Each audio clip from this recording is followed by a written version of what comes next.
નમસ્કાર મિત્રો, સ્વાગત છે ફરીથી મારી ચેનલમાં આપનું। મિત્રો, રાજ્યમાં દેશમાં અને દુનિયામાં અવારનવાર આપણે હ્યુમન ટ્રાફિકિંગના કિસ્સાઓ સાંભળીએ છીએ અને જોતા આવીએ છીએ, પણ એમાં પણ ખાસ કરીને જંગલ વિસ્તાર અને પહાડી વિસ્તારમાં રહેલા ગામડાઓમાં આદિવાસી સગીરાઓ સાથે પૈસાની લાલચ આપીને બીજા શહેરમાં વેચવાનું કૌભાંડ ચાલતું હોય છે। ત્યારે અરવલ્લી જિલ્લામાંથી 2 સગીરાઓને પ્રેમજાળમાં ફસાવી અને ત્યારબાદ પૈસાની લાલચ આપી આદિવાસી વિસ્તારમાંથી વેચવા લઈ જવાતી હતી। ત્યારે એક જાગૃત નાગરિક દ્વારા મહિલા હેલ્પલાઇનની અભિયાનની ટીમ બંને સગીરાઓને તેને લઈને બચાવી લેવામાં આવી છે અને બંને પિતરાઈ બહેનો ને પ્રેમજાળમાં ફસાવી, એક બેનને પ્રેમજાળમાં ફસાવી અને બીજીને સાથે લઈ જઈ અને તેને બીજા શહેરમાં વેચવા માટે લઈ જવામાં આવી હતી, પરંતુ તેને બચાવી લેવામાં આવી છે।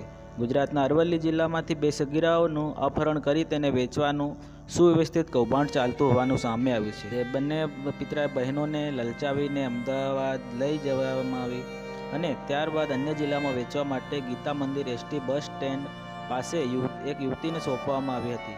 જો કે એક જાગૃત નાગરિક અને મહિલા હેલ્પલાઇનની મદદથી બંને સગીરાઓને બીજાના હાથે વેચાતા બચાવી લેવાય છે અને આ સમગ્ર મામલામાં ચોંકાવનારી વાત એ હતી કે તેના જ ગામનો યુવક 2માંથી એક સગીરાને પ્રેમજાળમાં ફસાવી અને વેચવા માટે લઈ આવ્યો।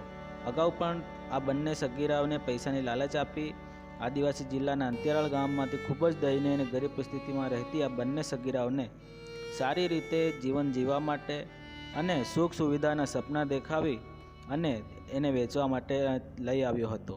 ત્યારબાદ બંને સગીરાઓને એસટી બસ સ્ટેન્ડ ગીતા મંદિર અમદાવાદથી બચાવી લેવામાં આવી છે અને એક જાગૃત રિક્ષા ચાલકે આ બંને બહેનોને બચાવવામાં ઘણું જ મોટું યોગદાન આપ્યું છે અને તેણે અભિયાનની ટીમને ફોન કર્યો અને ત્યાં અભિયાનની ટીમ ના આવી ત્યાં સુધી તે બંને સગીરાઓને ત્યાં રાખી અને પછી તેને ત્યાંથી અભિયાનની ટીમે બચાવી લીધી છે અને ત્યારબાદ અભિયાનની ટીમ પહોંચી ત્યારે જોવા મળ્યું કે સગીરાઓ સ્કૂલ યુનિફોર્મમાં હતી। તેઓ પૂછપરછ કરતાં સૌથી પહેલાં તેઓ ઘરેથી આણંદ જવા માટે નીકળી હતી અને પોતાના કામ માટે નીકળી હોવાનું જણાવ્યું, પરંતુ બંનેનું સમજાવટથી કાઉન્સેલિંગ કરતાં જાણવા મળ્યું કે તેઓ અરવલ્લી જિલ્લાના અંતરિયાળ જંગલ વિસ્તારના ગામડામાંથી આવે છે।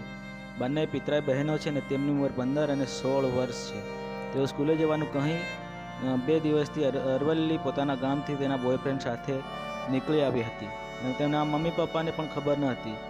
એક જાગૃત રિક્ષા ચાલક જે અવારનવાર એસટી બસ સ્ટેન્ડ પર આવતો હતો અને તે યુવતીને જાણે છે કે ત્યારે રિક્ષા ચાલક મોડી રાત્રે યુનિફોર્મમાં 2 સગીરાઓને જોઈ અને તે યુવતી પાસે જઈને પૂછ્યું કે આ બંને છોકરીઓ તમારી સાથે છે? આટલું પૂછતાની સાથે જ યુવતી ત્યાંથી ફરાર થઈ ગઈ। બાદમાં રિક્ષા ચાલક ત્યાં સિક્યુરિટી સાથે સગીરાઓને બેસાડીને મહિલા હેલ્પલાઇનની મદદ લીધી। ગીતા મંદિર એસટી બસ સ્ટેન્ડ પાસે આવા લોકો ફરતા જોવાનું પણ તેણે જણાવ્યું હતું અને ત્યારબાદ તાત્કાલિક તેના મા બાપને અમદાવાદ આવવા નીકળી ગયા અને બંને સગીરાઓના માતા પિતા જ્યાં સુધી અમદાવાદ ન આવ્યા ત્યાં સુધી કાગડાપીઠ પોલીસ સ્ટેશનમાં મહિલા હેલ્પલાઇન દ્વારા બંને સગીરાઓની સાર સંભાળ રાખવામાં આવી। વધુમાં જાણવા મળ્યું કે બંને સગીરાઓ 2 દિવસથી તેના બોયફ્રેન્ડ સાથે જ ફરતી હતી। રાત્રે તેના બોયફ્રેન્ડ ગીતા મંદિર એસટી બસ સ્ટેન્ડ પાસે લઈ આવ્યો અને એસટી બસ સ્ટેન્ડ પર એક યુવતીને તે બંને સગીરાઓને સોંપી દીધી હતી। જે યુવતીને સોંપી તે યુવતી ગીતા મંદિર એસટી બસ સ્ટેન્ડની આસપાસ જોવા મળતી જ હોય છે।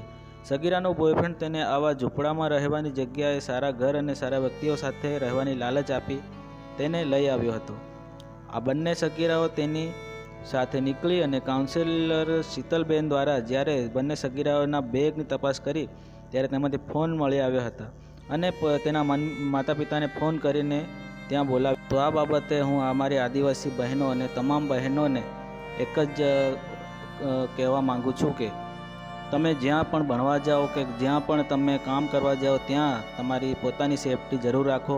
કોઈ પણથી ભોળવાઈ ભરમાઈને તેની સાથે ના થાઓ, કેમ કે આવા લોકો ઘણા ફરી રહ્યા છે કે મહિલાઓને અને બાળકીઓને લલચાવીને ભોળવી પોટવીને વેચવાનું કામ ચાલી રહ્યું છે। તો મિત્રો, આવાથી સાવધાન રહેજો અને તમારા આજુબાજુ પણ ધ્યાન રાખતા રહેજો અને તમને મારા વિડીયો જો પસંદ આવ્યો હોય તો લાઈક કરજો, શેર કરજો અને સબસ્ક્રાઈબ કરજો, કેમ કે આવા બીજા વિડીયો તમારી સામે હું ફરીથી લઈને આવી શકું તેના માટે મારી ચેનલને સબસ્ક્રાઈબ જરૂર કરજો।